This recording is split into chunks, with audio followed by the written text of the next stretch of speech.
Okay. All right. So today, questions day basically. And before we get started, I would like, you know, to do a quick introduction of our stars for the day, just so if you've not been on the call before, you can get a hold of who they are and what questions should be directed towards them. So today we have Motrayo. She's an employability skill expert, right? She teaches on CV writing, LinkedIn. But for the purpose of this workshop, she's we're focused on the LinkedIn expertise part of all of our skills. And then we also have Oluwaseun here. She's also an employability skill coach, but then she's focused on CV writing.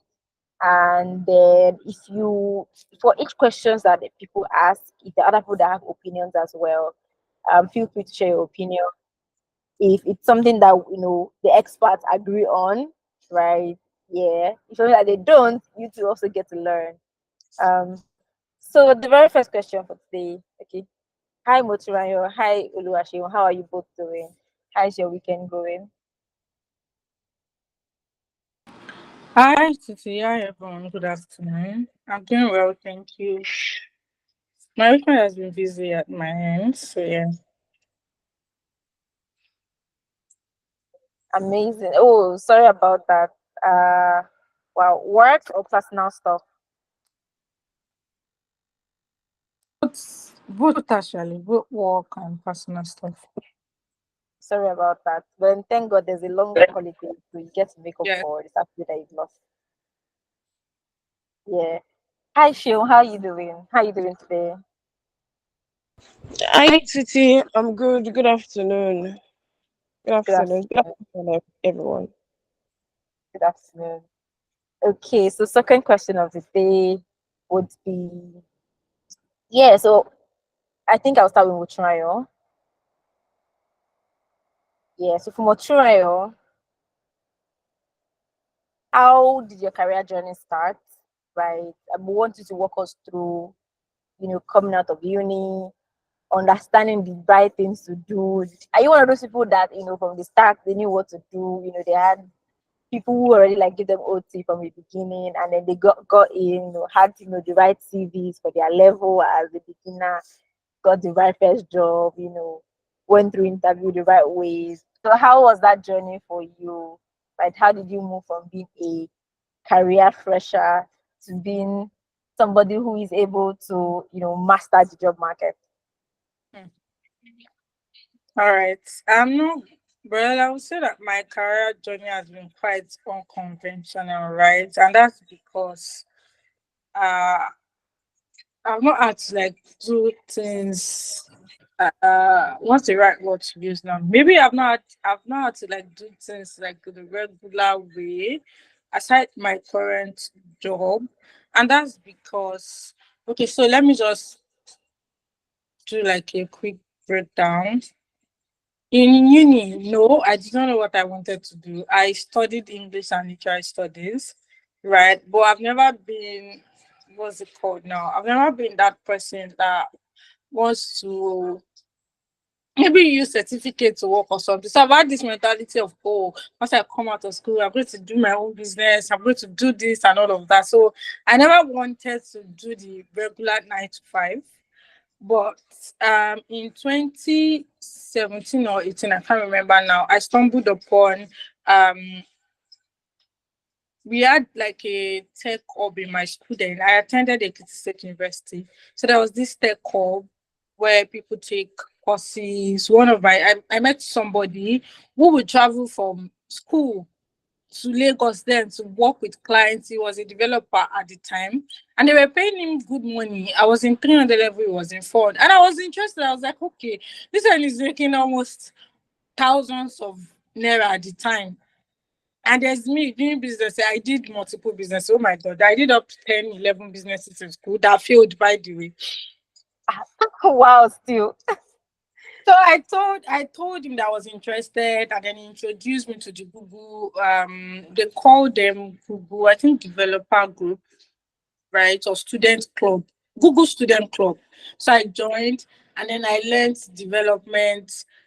One thing I would always say is I'm this kind of person that love trying. I always tell people I love failing fast. I'm not scared to fail. I will fail and then pick up another thing and then do it.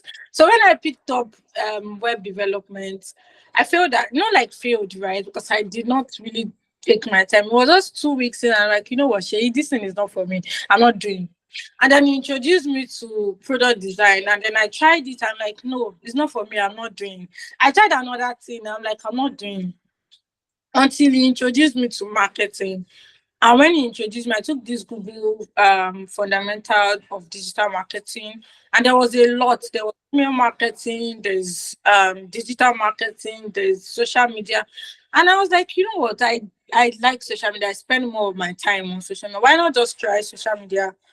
Um, right? And then I took the course. In fact, I was so serious that everybody went home during the holiday. I did not go home. I was in school.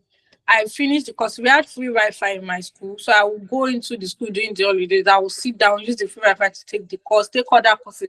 I took a lot of courses. I'm talking about 8, 10 courses. And then I just put out a tweet. You know what? I after reading or taking this course, I realized that after taking courses, the next thing to do is to get internship, right? So I just Mhm.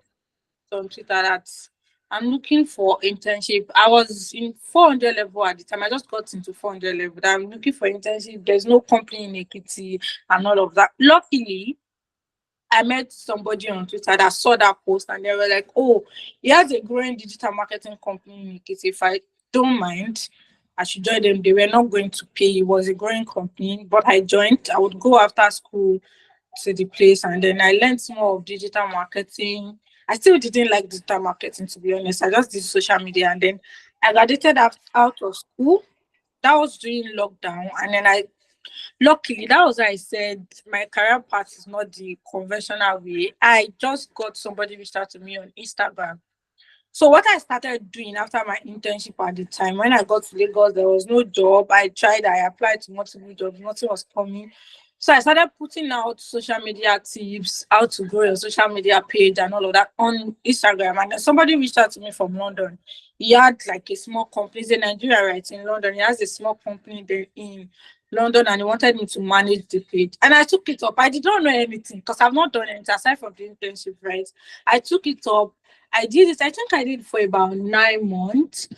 After that, I got a proper social media job with a company in VI. Then after that, I got another one. And then I think I did social media management for about 3, 4 years. And then I got bored. And I remember telling my friend that no, I don't want to keep doing social media again. I feel like there's a lot of in in marketing outside of social media that I can take on, even though I wasn't sure of what I wanted to do. Plus, the disrespect for social media managers in Nigeria is out of this world. So I knew that I wasn't going to do that for long. And then I reached out again. I started my research and then I found product marketing. I took courses again. I started the same way I did with social media management. I took courses. After that, I put out a tweet again. And then luckily, at the time I was even willing to work for free, even though I was already earning about 150K as a social media manager at the time. But I was like, you know what? This is like a beginning again. I'm ready to sacrifice for like 6, 7 months for internship. I don't mind because I've already applied for jobs. I thought what I already thought is that as a social media manager, I had a lot of skills that is applicable for product marketing. So I just felt, oh, it should be easy for me to get jobs. But I applied, nothing was coming forward. People were asking for marketing, either digital marketing experience, and I did not have it was just social media. So I put out a tweet again, and then a lot of people reached out to me. A lot of founders reached out to me that they were willing to take me on. And then I looked at the choices that was presented and I went with Seller. It was at Seller I started my product marketing career. After Seller, I got another job by referral. That was when I did storytelling. I think the only job that I've gotten properly, like we do interview, all of that is my current job, which is at Sterling Bank, right? Even at that, They just reached out to me that, oh, they saw my CV. I didn't apply to Sterling Bank, by the way. It was just the recruiter that reached out to me that they saw my CV and they will have to like have a conversation and then we do the proper 2 stages interview and then I got in. So that has been my career journey so far. I currently work at Sterling Bank as a product marketing manager. Wow, what a journey. Interesting. So we're coming back to all of this. Um, there's just so much to unpack here. We're gonna be back. Hi Shio, how you doing today? So I'm gonna be asking you the same question. Um, well, I want to ask you the same question. Would like to understand how you also navigated, through the job market, your journey through, starting from the scratch as a beginner, and then now that you're where you are. Please walk us through that journey.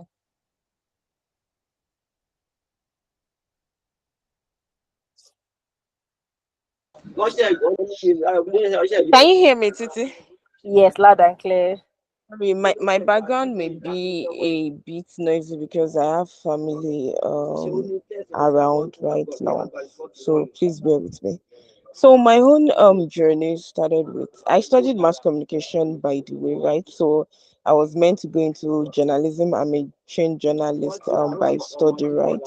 But then I thought to myself that journalists don't have money, right? So I wanted a space where there's money. So I decided to go into marketing communications, right? So I started with content writing at Two Exclusive, moved into PR as a PR executive with Zebra Stripes, right? Then before getting to Pulse as a marketing and content associate, and most currently a product marketing specialist at Reliance Health. That is where I do my 9 to 5, right? But then one thing is constant across all of this, right? I've learned how to get jobs on my own, how to hunt for jobs on my own, and that is why I'm very, very familiar with job application process, right? And then I've learned how to choose my own battles. I've always said I wanted a career that would give me flexibility, good money, and then good culture. Those are the things I put into consideration before settling for jobs, right? So those are the things that guided me, right? I don't know if that answers your question in some way. Yeah, it does. And there's a lot of questions to actually ask on that as well. Sheon's story is like one I'm very, very passionate about, especially the part that she mentioned choosing our own battles, deciding our own fate.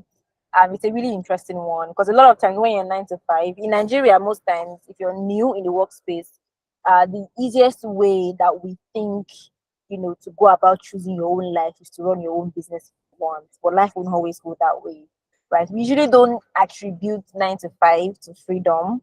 So there's like so many questions that I have on that. So then, if I started with Mutrayo, going back to your story, it's a very interesting one. I want that I can relate to my personal journey. And one thing, important thing I picked from Mutrayo's story is that see, closed mouths don't get fed. If you want food, you have no business being shy or being in hiding, right? Covering your life, right? And I think everyone here on this call should pick this today and hold it in their left hand, like our moms will say. So Motrayo, through your journey, through everything that you've mentioned, I noticed that visibility has been one asset that has come through for you in finding new job opportunities, or should I even say, job opportunities finding you. Hmm. So what hope do shy people have? Is there any hope for shy people? People who don't like to toot their own horn, people who don't believe in all that, social media brouhaha. So I'm not one to, how do I put it? I'm not one to decide if there's hope or not, because to be sincere, I have friends that are not out there and Mm. they are doing really well, right? So when it's time for them to move to another job, they start applying again, right? And then they get jobs. I mean, it just the only disadvantage sometimes is that it might take longer for them. It might take longer time. They have to apply for months and all of that. But I would say that when it comes to 9 to 5 for the corporate world generally, putting yourself out there, putting your own, carrying what you do on your head is extremely important. Even if you say that, oh, you don't want to do it outside of social media or on social media, you don't want to put your 9 to 5 out there or what you do, right? Internally, wherever you work, it's still very important that you toot your own. You talk about what you do, especially when you work in a big corporation. Where I work is actually extremely big, right? Because Sterling is not just Sterling. There are a lot of products in Sterling. I don't work on Sterling itself as a product. I work on other products. On my team, we have over 200 digital products that we're working on. So imagine having marketers, more than 50, 100 marketing people, having stakeholders, product managers, copywriters, and all of that. A team of almost 1,000. You don't want to talk, you don't want to remain in the shadow. You have to keep talking about what you do. I don't want to know how tiny that achievement is. I'm going to toot my own. Indirectly or directly, I will talk about it. My team lead must know, my line manager must know, my stakeholders must know that this thing that we did is Motoraya that did it. Because at the end of the day, these are the things they will look at and then use in your appraisal. Mm, So true. it's as much as it is important to like talk about what you do on social media, it is also more important talking about it where you work internally. So for me, if I'm to advise anybody, I would say that putting yourself out there will make it maybe faster and easier for you. Putting myself on LinkedIn, one thing about me is once I know what I want to do, I just create content around it. I can remember when I was looking for a storytelling role, I just started talking about storytelling on LinkedIn. Then the person, Nice. he was an investor that reached out to me. He was not the CEO. He was somebody who invested in the company that saw my post on LinkedIn and then reached out to me and then he referred me to the CEO. So I just got on a call with the CEO. The CEO referred me to the HR.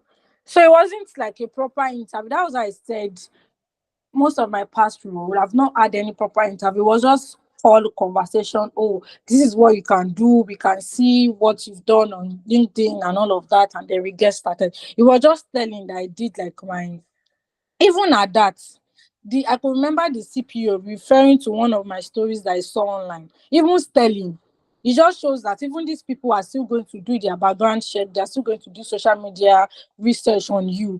So when they see stuff you've done, it's easier. It just it helps you put your best foot forward because there'll be multiple people in that room. It could be because of what you put on social media that they will not pick you over somebody else. I'm not saying that's how it is everywhere, but sometimes these things would definitely help you.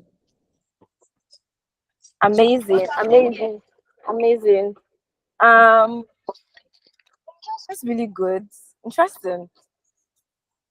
So one important thing that I've just picked is a lot of times it's okay if you want to be in the background. Introverts have rights too, right? But then one thing I just picked from you is sometimes it takes longer, right? Because you have to then go through the proper route, and a shorter cut is just having to put yourself out there. I 100% agree. It's my school of thought as well. But if it's not like something that you want to do, that's okay as well. You just have to understand the game that you want to play, understand the pros and cons of that game, and then being ready to pay the price that that game that you're choosing to play would require you to pay. Now to share, your journey seems quite different from Ochoayo's own. You mentioned the jobs that you've worked, and the one thing that stood out for me in what you just said, and even in knowing you, one thing that keeps standing out for me is you saying you got to the point where you're able to pick the kind of job that you want. Question: at what point in your career, right, did you feel like, oh, come, Sheung, see, I've gotten to this point where I have enough leverage to say, I don't want this job, I want this job? At what point did that start for you? So, what were the things that prompted, that kind of thought, right? And three, okay, answer those two questions that I can have more to it. Okay, thank you, Titi. I think the first point for me was during my PR role, right? It was a toxic job, and I only did it for 4 months. And then before that job, I didn't have ulcer, right? But after that job, I had ulcer. I had ulcer because what's it called? It was an on-site role. I had to be at the office every day, right? And then there was nowhere to buy food for me. And then the owner of the business was not in the office, was not even in Nigeria. So I had to be going to the office to report to someone else who doesn't even see me every day. And all of our conversation was happening on WhatsApp. So I saw no reason why I should be in that office every day, right? Then I would close from work. Um, there would be traffic coming back home. It was a crazy period for me, 4 months. And then I just told myself that there should be options, right? Then I saw some guys who are remote workers, and then they were talking about working on Upwork, blah blah blah, freedom to work, blah blah. But then I tried Upwork for a while. It was not working for me. I knew that I wanted something more stable. I didn't want to be bidding for gigs, right? And then I started exploring remote work, how to get remote work, what skills can you use to get remote work. I had already done Google Digital Skills for Africa before then. I had done HubSpot content marketing, social media marketing, and all of that. And then I thought to myself, okay, this is what I would do. Create my LinkedIn profile. I will only apply for hybrid and remote roles, right? I chose my battle. I was not going to apply for on-site job and then start telling them that, oh, I want 2 days off. No, I don't want 2 days. No, I don't have that strength to be fighting with HR or to be seeking permission of work, right? So I picked the type of jobs I wanted. I read through job descriptions thoroughly. If they say, this role is an on-site role, but we will give you permission. Once I see permission for 1 day, nah, it means that you guys are not remote friendly from the start. It is not me that will not come and be deciding for your office, right? So that was what I meant by choosing my battles, right? I was very, very peculiar about the type of jobs I wanted. So the first one I got was hybrid Pulse, Nigeria, before Reliance LT that is now fully remote. So what did it for me was also developing also on the job, traffic. Then there was another day that rain beat me at the bus stop. That rain beat me so much to the point that I cried. And then I was asking myself that, what am I doing? Right? I don't want rain to beat me anymore, right? I want to be able to eat my food well. I want to be able to eat. Particular about good food, right? So those are the things that did it for me. You know, when you suffer in this Lagos, you strategize, re-strategize, and know what works for you. It might not work for every field, right? I understand that part because not all roles could be done remotely. But then I told myself my own would be done remotely, and I only applied for remote, and I stayed put, right? So it might not work for everyone, but then just choose what you want and stick to that goal. You could be flexible at some point, right? Because I understand that you have to survive, right? It's you can't just say, oh, be rigid about everything, right? So flexibility is important depending when you get the right type of job that you want. I think that was what did it for me, right? Yeah. All right, amazing. I could relate to the suffer part. When you spend like 3 hours to get to work and then things like that, you don't have the luxury of living very close to work or working in a place that it's very conducive. Sometimes those experiences force you to make choices. Now, important question. We have a lot of people. This kind of stuff is not new in Lagos. In fact, for people that are living in Lagos, for a lot of people that are living in Lagos, it's like normal thing, right? And then it's easy to say, me too, I don't like it, but then I have to do it. I don't have a choice. What were the things that equipped you, right, that allowed you to be able to make certain decisions like that? That allowed you, that gave you room to even be able to make choices like that, right? Everyone wants favorable work environment. Everybody wants, but not everybody can afford to say, see, I'm not taking this thing, right? What were the skills that you beyond the foundational skills that you had that qualified you for your job? You're not the only person that has those skills, those certifications, I'm not the only marketing person, professional, applying for that job. Were there any particular peculiar skills that set you apart that allowed you, to be able to like make those decisions and then also give you leverage in those jobs that you get other people are also vying for? For me, I would say they were my skills that I had, firstly, right? The marketing skills that I have, content marketing, Google digital skills for Africa. And I think, okay, I would say my leverage is the fact that I studied communication. So, regardless of how the interview goes, I would always have something to say, even if I'm saying rubbish. I had that confidence. I would, okay, let me put it like this. I've had as a CV writer and LinkedIn optimization expert, I've had clients that I optimized their CV and all of that.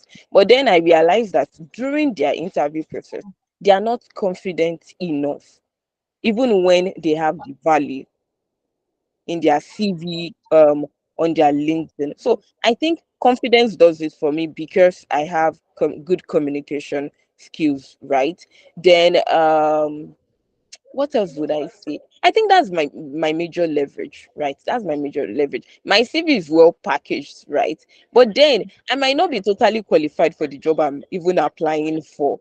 But then the way I would speak, the way I would respond to the questions, you would think that I am the perfect candidate. And truth be told, I may not even know jack about that role, right? So I think strong communication skill, confidence, courage to be able to speak well, and then I think there's an act to answering questions, right? So I've had an experience with someone. I did a mock interview with someone, and then I asked the person, in this situation, what would you do? Blah blah blah. But then this person was just, they were not confident enough from their responses. I knew that they were not confident. So I think good communication skills is there. Confidence, ability to answer questions. So there's this thing called the STAR method, right? I can't really remember the whole of it, but I know it starts with situation. When they ask you questions, you should be able to put that answer in a context of the situation you've worked on, the impact you made in that situation, and how it affected the overall quality of business goal, right? So there are ways to answering questions that a lot of people should learn so that it would position them as the right candidate. But I would say overall, I leverage my communication skill in whatever in my job applications. Yeah. This is really good. Sounds like something that anybody should know, but the truth is, you'll be shocked at how many people don't take advantage of these things that you mentioned. Two things I've heard in your point about: one, exposure and information, right? You even need to know that certain things exist for you to even aspire to wanting it as well. So you're Um, lucky you had. to mention community too, I just realized now that community was there for me, right? I just realized it because when I started this remote job journey, I remember that I saw DigiClan on Twitter. I joined DigiClan. That's a community for digital marketers. And I also followed so what I do most time is I'll go on LinkedIn, go and search for head of marketing, head of digital marketing, head of this, head of that, head of this, head of that. I do that a whole lot. If I read through someone's profile and I see, oh, this person's profile is just this person has been head of something here. This person was at InterSwitch before moving to this. I find that very fascinating. So I follow them both on Twitter, Instagram, and LinkedIn. Then I DM people a whole lot. So I would say my previous job, I didn't get it because I applied, right? I DM'd the head of marketing, and that was how they said, oh, they were even looking to fill a role. And that was how I did the interview, and then I got the job, right? So I think community works because when you're in a community, you're in a pool, you have access to information, great information that ordinarily you wouldn't have had access to, right? So communities work so well. You'll be able to access top people who you wouldn't have had access to before. So community is very good. They post jobs there too for you to apply. Yeah. I think community is also a great leverage. Amazing. This is really good. So again, information, exposure, right? Community, yeah, and then communities actually even grant you access to exposure and then and information because you get to meet people just like you said, people that you probably would not meet a normal day, people you probably not have access to a normal day, and then something brings you guys together, and then they get to expose to you knowledge, things that they know, and also even grant you access to things that is probably not announced. So that's like one thing a lot of people can pick, especially if you're just like getting into the workforce. Another thing that I pick is soft skills. We tend to not appreciate, or we tend to not highlight how much soft skills tend to skyrocket our careers, right? One of my biggest assets are just my soft skills. And I love that you mentioned that you highlighted how because everybody can get trained on hard skills, right? In fact, that's like number one thing, like to get a job, when you get hardcore experience and stuff like that. Anybody can get hard skills, but there's certain things that are just not easily teachable. And I'm glad that you mentioned those. You mentioned those as well. You mentioned communication, you mentioned confidence, you mentioned a number of things. And that's something I would really would love for people to hold on to and then try to on, right? Because they come through for you when everybody has equal level of experience. And in some cases, some people would pick someone that has certain soft skills over, someone that is very, very like well expressed and then well qualified in some job cases. Right. So thank you so much for sharing that. Then Motrayo, you currently, run Career Trail. How did you get started? You're a marketing professional, and now you have I won't call it a side business. You have a movement that you represent. You're out there helping people represent themselves better to gain better career opportunities. You're out there helping people to restructure in their CVs. Out there helping people to interview better, right? How did you get into this?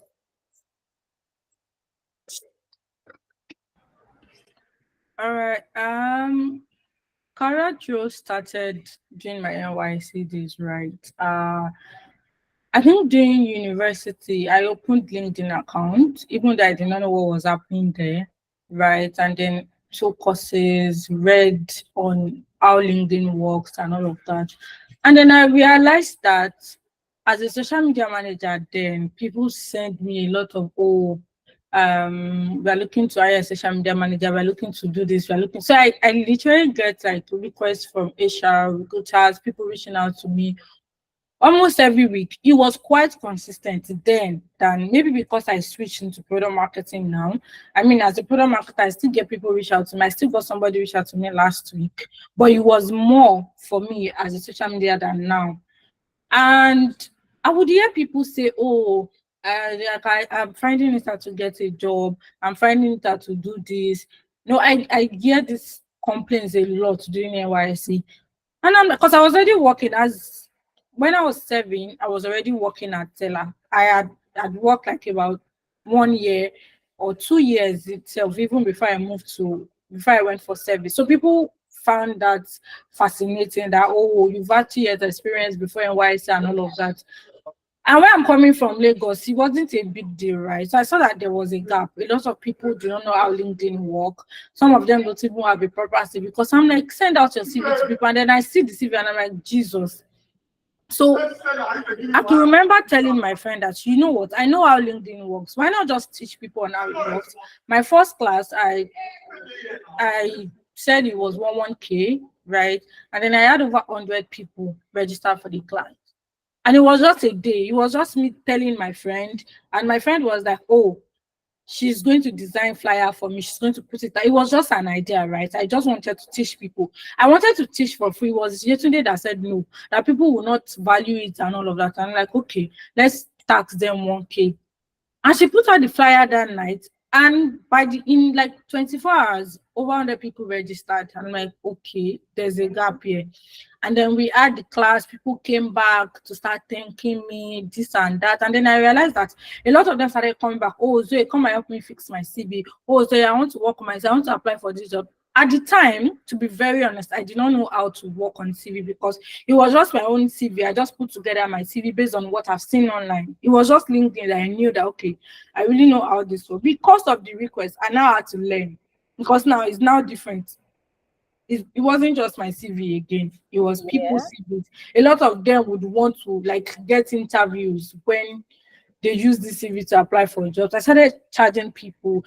And in less than 2 months, people will come back to say, oh, I got the job, I was interviewed, oh, people are reaching out to me on LinkedIn. And I'm like, okay. I did it for like about 2, 3, 4 months. And when I was about to leave NYC, I just thought to myself that, you know what, why not build structure around this thing? Make it a proper business. Get somebody, because at the time I could not handle social media myself. I just left social media management. I still had PTSD. So I'm like, you know what, I'm not going to handle social media. So I got somebody to handle social media. And now we've expanded. There's somebody who handles the LinkedIn optimization. I still do the CV myself. And yes, that was how we got started. I just had to like learn on the job, then also try to get feedback from people who've been doing it for years, people who have been optimizing CV for years. In fact, at some point, I had to pay one of the competitors to know what they are doing. And then when they did the CV, I realized that they're not doing anything special. Okay, that means that I'm doing well, right? Because I just wanted to know if I'm on the right track or not. And after paying them and seeing what they did with my CV, I'm like, okay, this is it. So that was how career trail started. Interesting. Friends like you today. Amazing. Oluwasho, how did you get into is marketing a cheat code to understanding employability skills? Because both of you seem to be marketers, and you're here doing the same thing. Let us know, how did you get into it? What inspired you to start helping people find better job opportunities? Say marketing is the cheat code, right? I can understand. I can really relate with Moturayo's beginning, how she started, right? Yeah. Similar to mine. When I finished from school, right? I I I was searching for jobs after school before going for NYSC, and then I was getting called for interviews. I googled though. I googled how to write CVs and all of that. I googled, and then I got templates on how to apply, how to revamp my CV and all of that. So I did my own CV. I got a job as a customer service intern at Multi Choice Acme. I did the job for like 6 months before going for NYS, right? But then despite getting a job and working, give me a minute.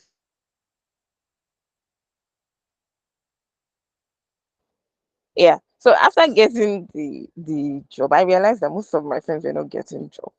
And the ones that were even getting jobs, they're getting bad jobs, like receptionist job. I'm so sorry if anyone is a receptionist here.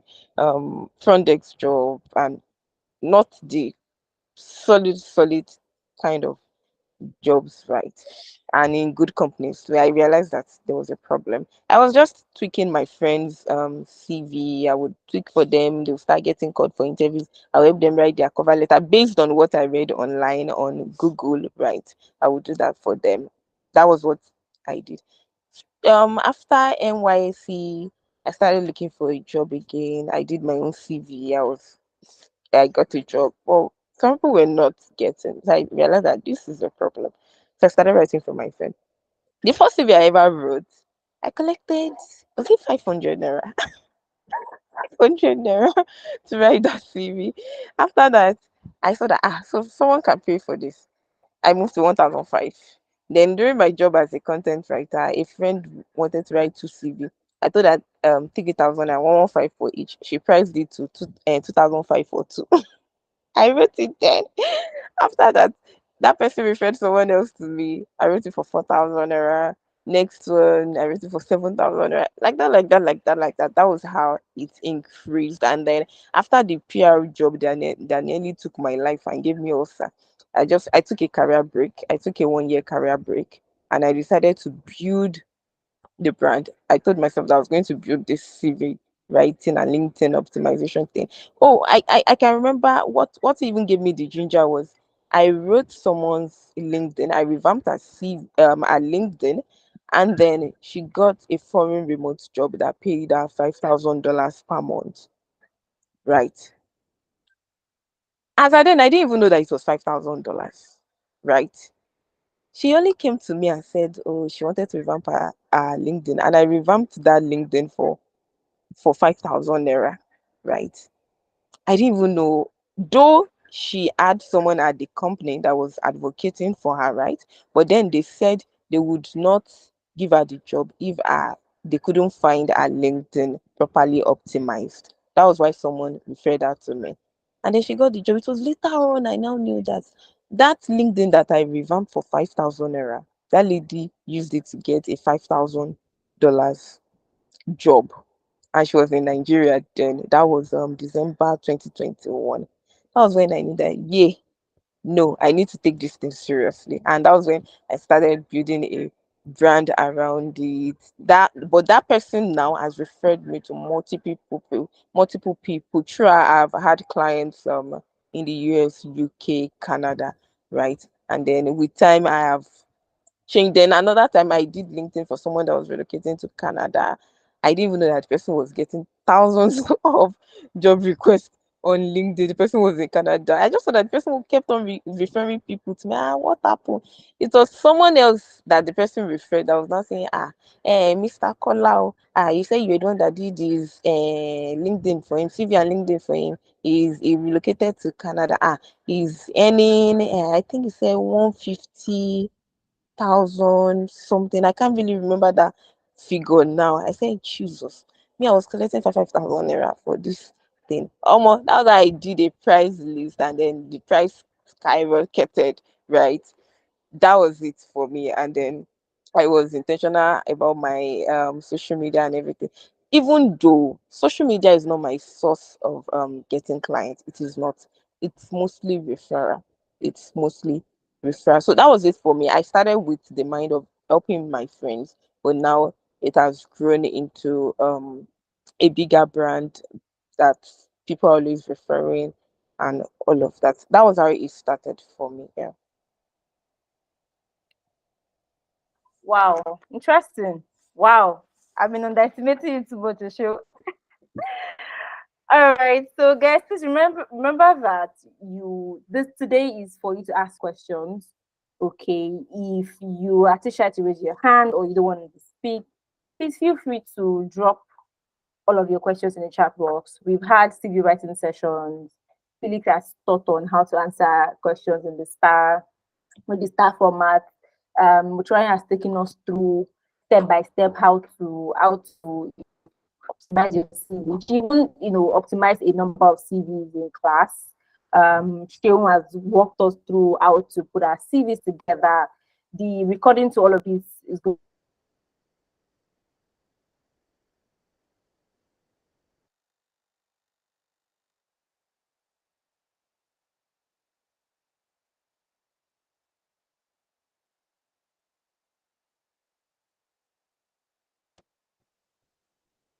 Okay, sorry guys.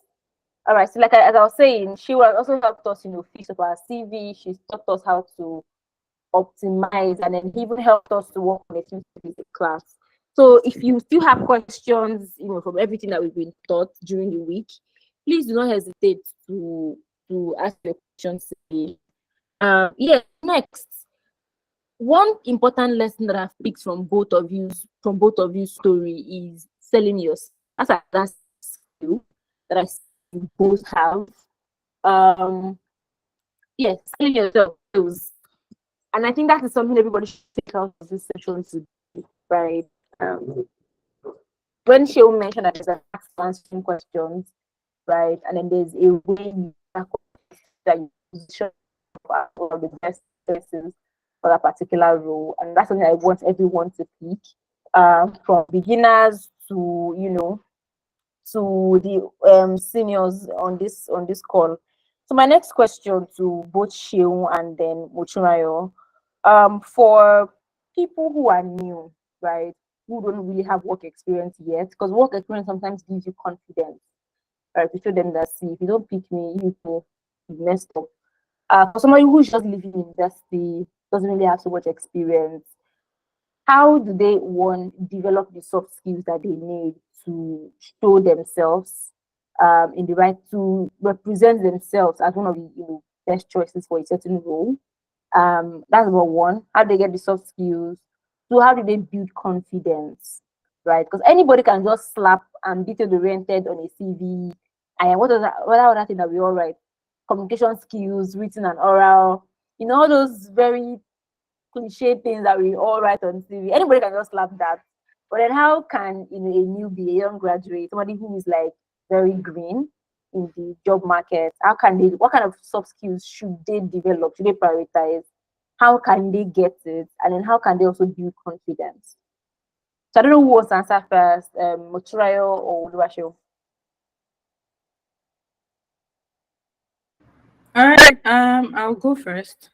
So, based off my experience and what I've always told some of my clients, which has worked over the years, I would say that first of all, know what you want to do, right? Decide on what you want to do your research, right? And then get people who are doing this stuff.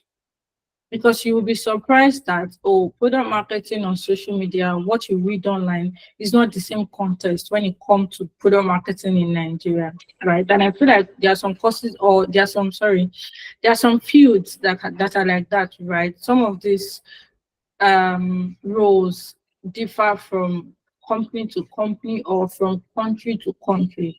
There are some things that I don't do as a product marketer in Nigeria that some people do outside, and there are some things they don't do that I do here. So what I would advise is that know what you want to do. Take courses. There are a lot of free courses online, right? And then reach out to people that are already doing these things, people that are ahead of you. Get to talk to them.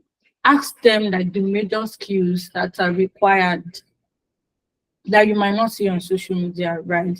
Ask them questions.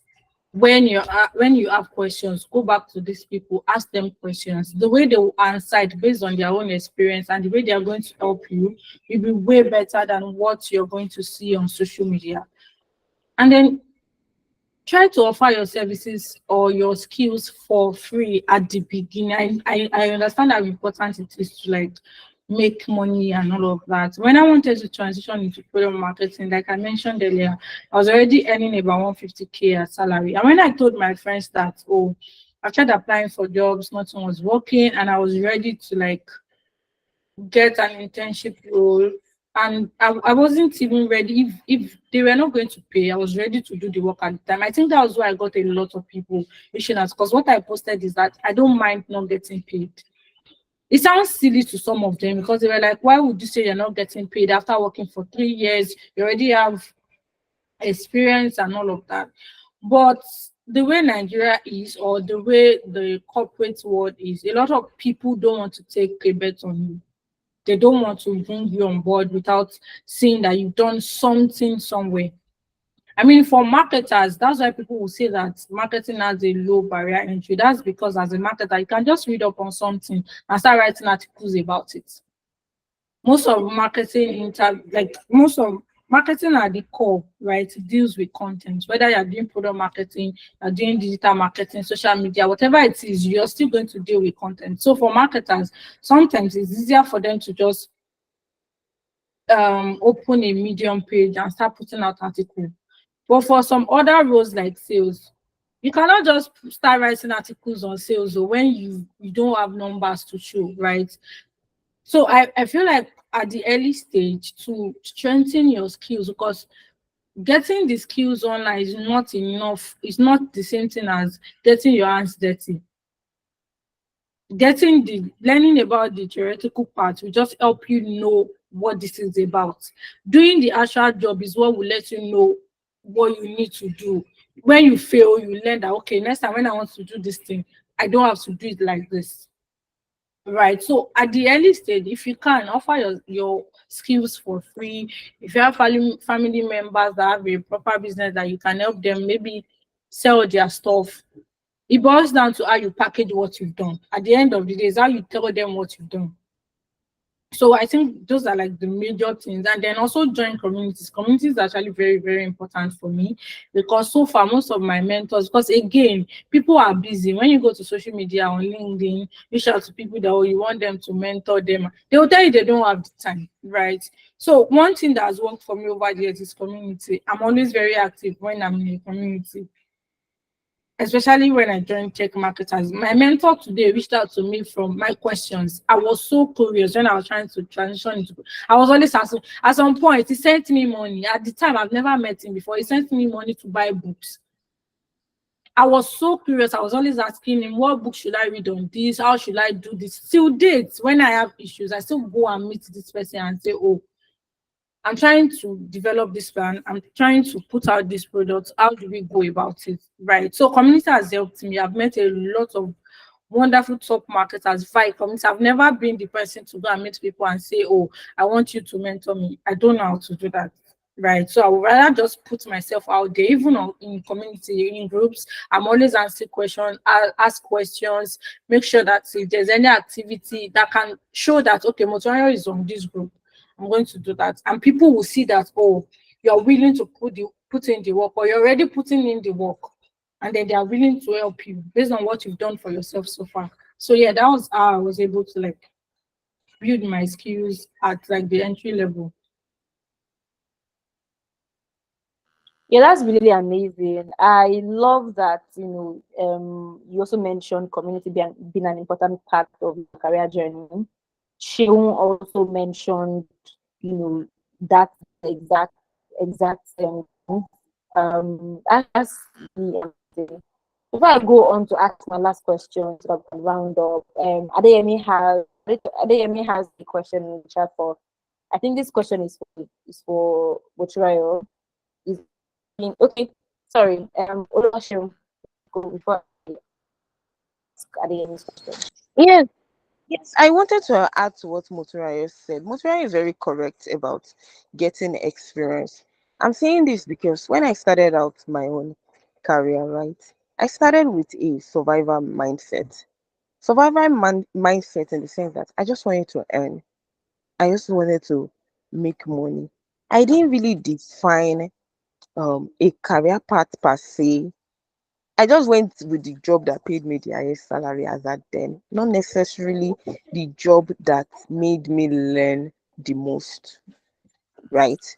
I'm saying this because I've had other friends who worked in agencies and they got drilled so much. They were not really, really paid that well. Then me, I would say, they're not paying you people well. Yeah, I'm earning more than you people. Blah blah blah blah blah blah.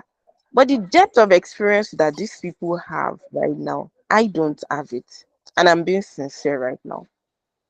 It is easier for those people to become heads of departments faster than I would do because they have the depth, they've worked on accounts, they've done the rigorous work, they've done the groundwork and all of that. But me, I did soft work, soft work with intention to earn good money.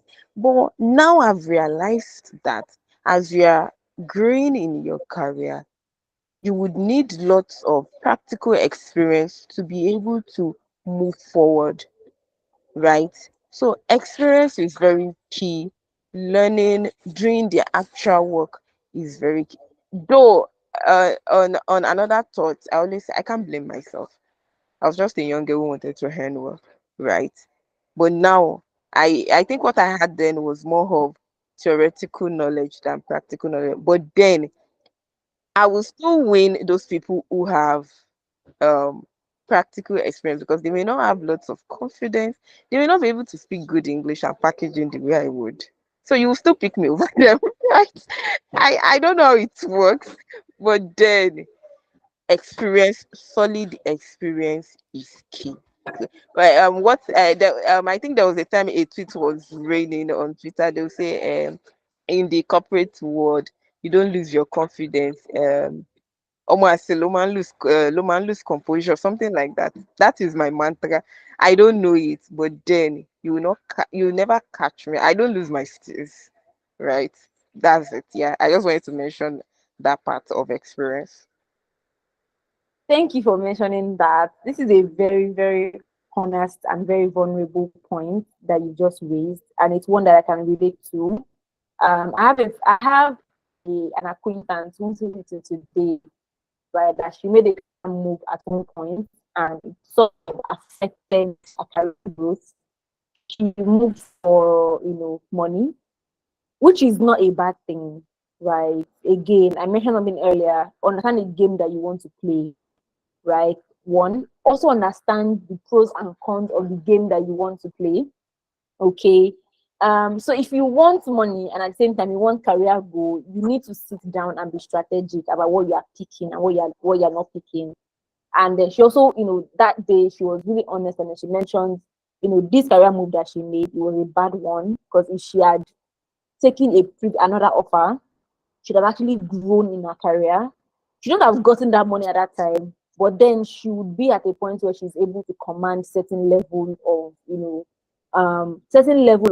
of opportunity, right? So I really love that Sheon was vulnerable with that and then she shared that with us. And I really do hope that it's something that we all can on the call. Ask yourself, am I moving for money, growth, which is best for me in the long term, right? And also consider your short term privileges, your short term, opportunities, and then all of those things. So thank you so much, Shion, for adding that. That's a very very good point. And I think Dara is also always mentioning things like that. Even though Dara wants to make a career decision, you see her strategizing and then asking all of those questions before picking something. So yeah, that's like a very, very good point. Adeyemi, you have a question. Adeyemi is asking what the difference between product marketing and growth marketing is. So Mutrayo, can you help answer that question before I go on to ask our last question for the day? If nobody else has another question. All right. So I'm going to say growth marketing for me deals with a lot of numbers, right? You are the one acting growth, you are the forefront of growth.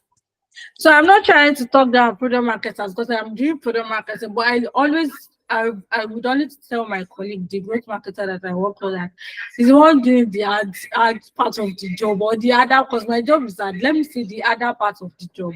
Because when it comes down to it, say we want to set up ad campaigns, we want to track our numbers, we want to do retention. So marketing has like a pyramid, right?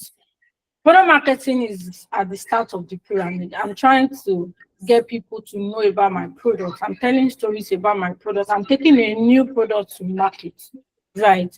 So at Sterling, I've launched about 3 products so far. So what I do basically as a product marketing person on each product is that I'm going to develop our messaging. What do I want people to know about this product?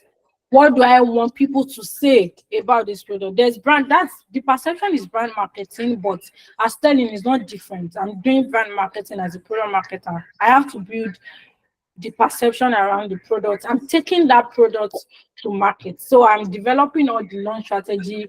At this point, what do we want to do? Is it content marketing that is going first? Is it influencer marketing? I develop all of that and I follow it up. So when I take this product to market, so this product is now in the market, and then that's where growth marketer now comes in. The customers that we've gotten or the leads that we've gotten, how do we convert them?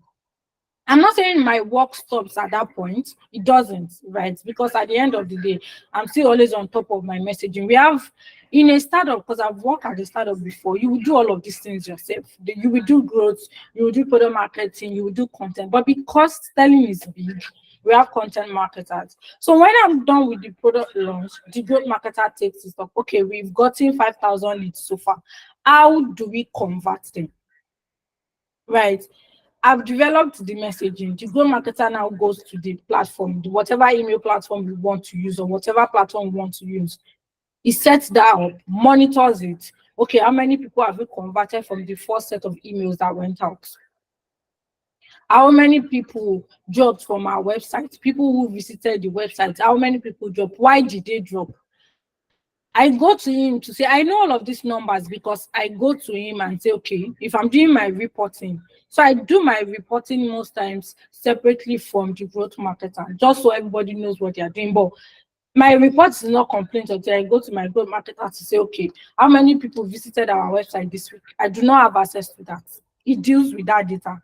And I'll go to meet him, he gives me that data. And then he comes to say, most of the time, it's my growth marketer that will come and tell me that, oh, our number has been dropping for 3 weeks now. He studies the trends in that aspect. Me, I'll be the one to be studying the trends outside. Okay, what are people saying regarding this product? What are our competitors? What are they doing? What campaign are they running? I bring the ideas mostly, develop it, and then they help me execute. So that's why I said sometimes their work can be, it can be quite harder than product marketing because they are the ones that give something I call unrealistic goals. They can tell them that, oh, we are taking a product to market, we want 50,000 users in 1 month. As much as I'm part of that pyramid, it doesn't really sit on me that what I'm saying now is what is happening at where I work. It's different, it differs from company to company, right? That's why I'm saying that at the end of the day, your roles will differ based on the company you're working at. Where I was coming from, I do all of that myself. In fact, I'm the content marketer. I was the what's it called? The growth marketer. And then I also deal with customer experience in a way that I know what each customer touch points is. When people come to our website, I do website revamping. We call it content development. I'm the one that will tell you that, hey, this is what I want my people to see on the website when they come there. The growth developer, I'll be the growth marketer. None is the content is none of his business, except maybe the content is not now working. Now comes back to me to say, okay, people are clicking on this page on the website, they are not clicking on this page. Do you think we should review that content? Do you get? So they deal with mostly the data. That's why sometimes they call them growth hackers because they are the ones that know whatever they need to do to convert. Me, I can stop at leads. As standing now, I can stop at leads and say, oh, I've brought 10,000 people for you. I've generated leads. So it now falls on the growth marketer and the salesperson to now know how they want to. At the end of the day, I'm still working with them. Don't get it wrong. But if they are going to hold people responsible, they are going to hold the sales and growth marketer. Okay, marketing person, the product marketer has brought in 10,000 leads. What did you do with them? How many people were you able to convert? I hope I was able to explain that. Yes, thank you so much. Adeyemi, do you have any more questions around? Okay, thumbs up. Thank you. Thank you very much for that very detailed answer. So lastly, before we round up, what resources can newbies or people generally use to perfect their CV writing skills? Right? What resources can they use to constantly vet how well optimized their profile, their LinkedIn profile is? And then also, what resources can we use to perfect our interviewing skills?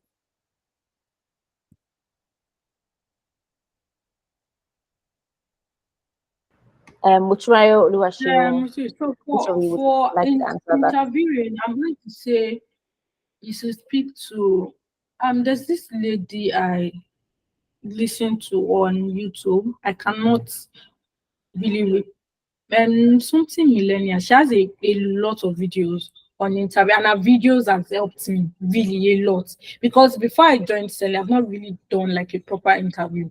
That was like my major interview. So I was on YouTube. I was sleeping and waking up on YouTube.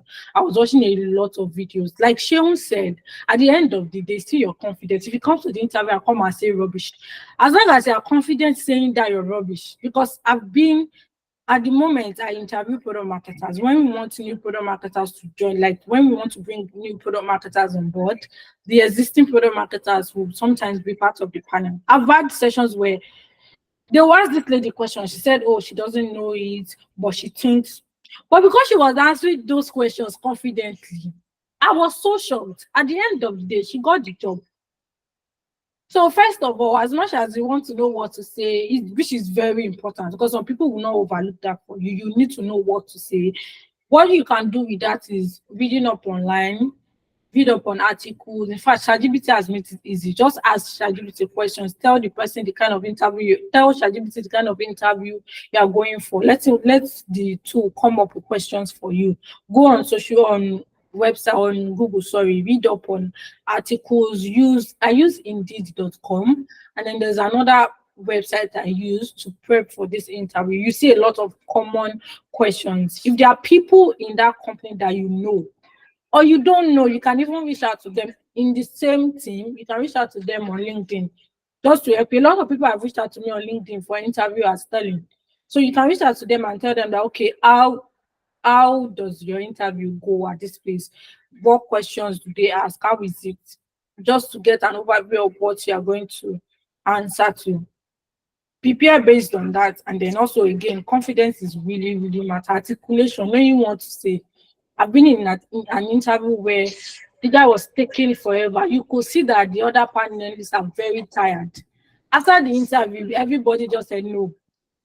And it wasn't as if it wasn't good, because for me, he answered the question. It just took forever, going back and forth and all of that. So being able to articulate yourself properly, being confident, knowing what to say, prepare people that worked in that company, or people working in that company, to know what to expect, right? And for CV, I would say third party.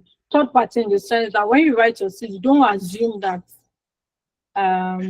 you are the best proofreader. Make sure you give it to third party.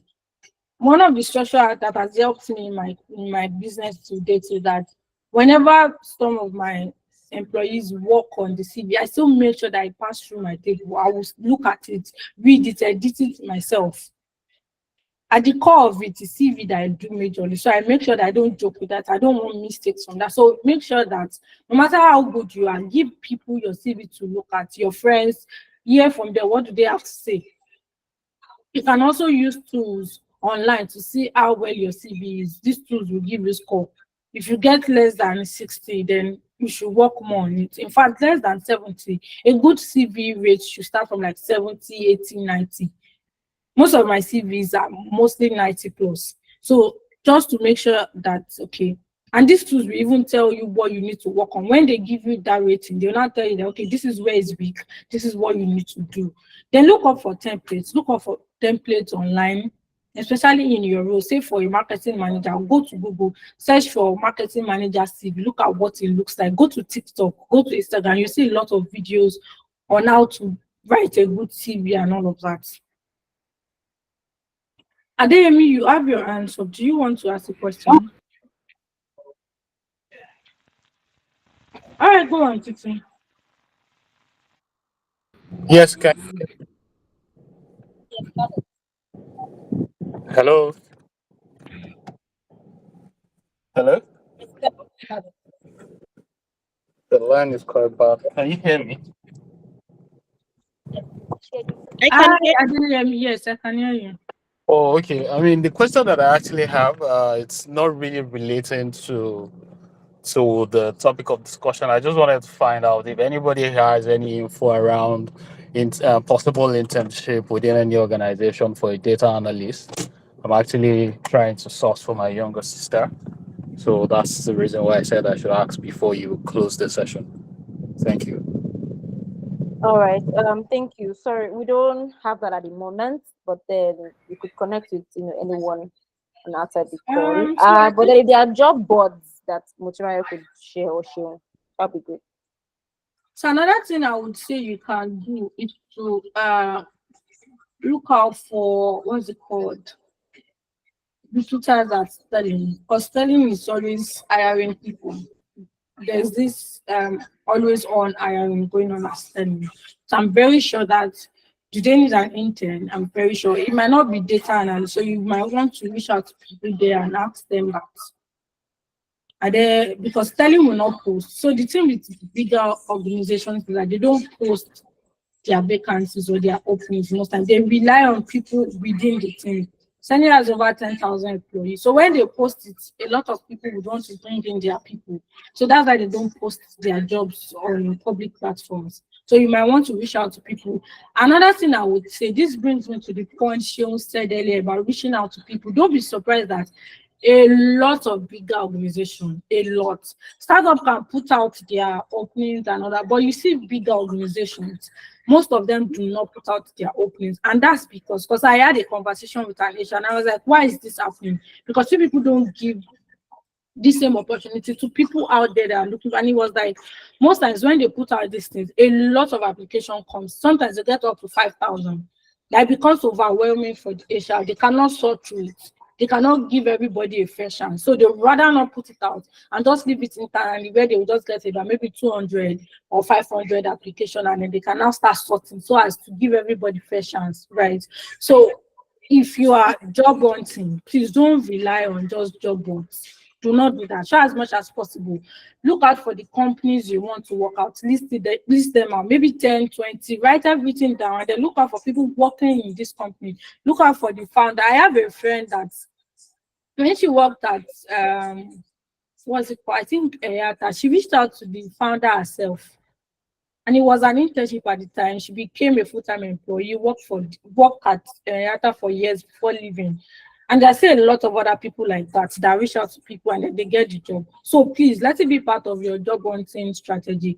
Always reach out to people because you'll be surprised that these big companies don't put out their job openings. All right. Is that sufficient, Adeyemi? Or Yeah, Oluwaseun, thank do you you have so anything much. to add? Thank you. Okay. Yeah, I was just going to say that Adeyemi can reach out to me. I can share links to job groups where people post job a whole lot. And I always advocate for Remote Africa. There's a platform called Remote Africa. They curate jobs for people personally. So the person can try that out too. And then also set job alerts on LinkedIn for that job title that you are looking for, right? Or just as simple as data analyst job in Lagos, do it as a Google search. It will come up with lots of options for you and you go through them. So that's it. All right. Thank you so Thank you much. so much, you both. Um, Adetoye, you have a question?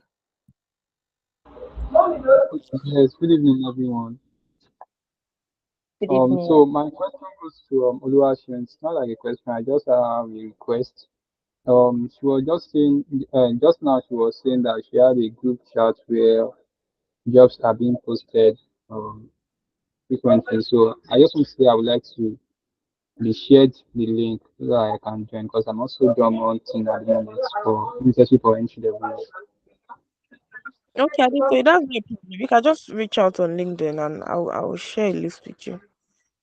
Okay, Okay, I've just thank you. dropped both their LinkedIn profiles. So instead of just connecting, just so she remembers, because some people watch who they connect with. I do. So you could just send a personalized request to let them know this is so from the TSPC session for this and this and that, so that she can prioritize. I mean, they both can prioritize. So before we round up, I would want to touch on syndrome. A lot of people fight with this, and not just people who are green in the job market, even experienced people. When there's a bigger challenge, all of a sudden you feel like, can I do this? Can I not do this? I don't think I can do this. This is not you. This is not you.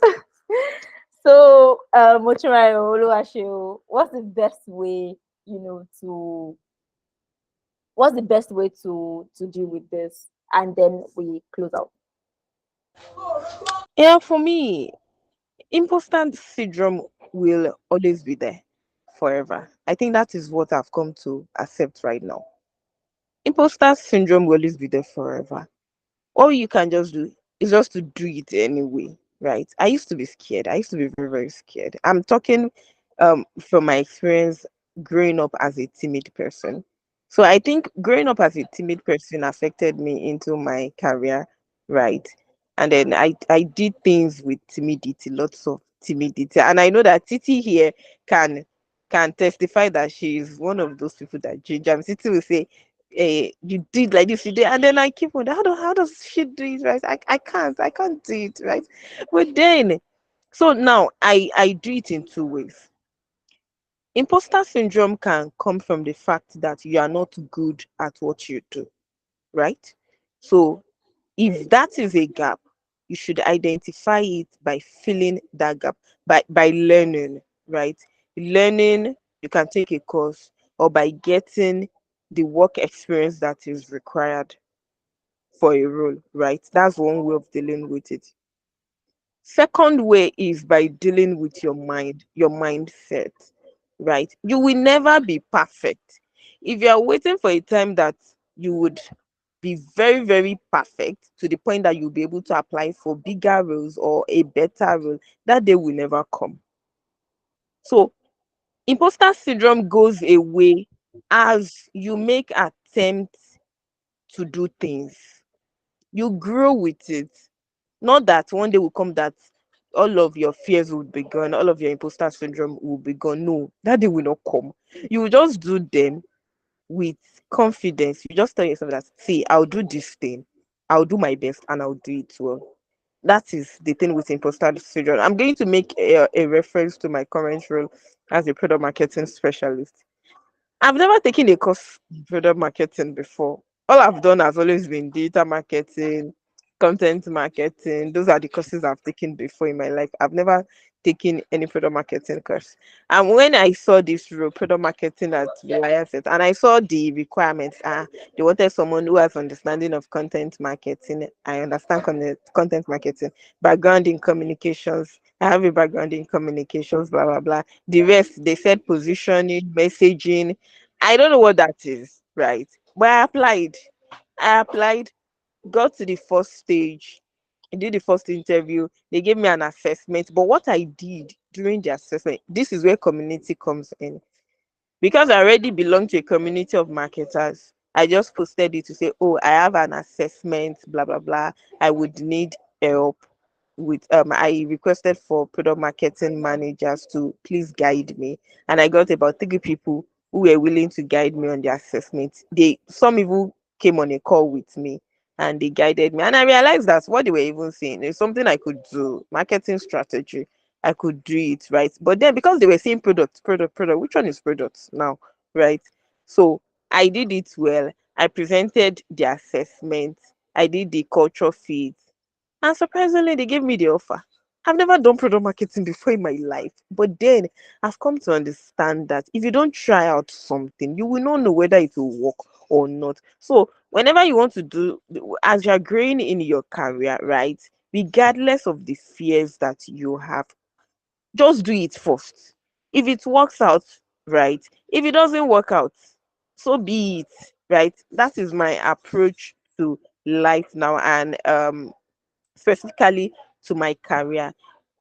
There's nobody that's going to arrest you if you apply for a job and they don't pick you, right? They'll just yes, they'll send you a rejection mail, right?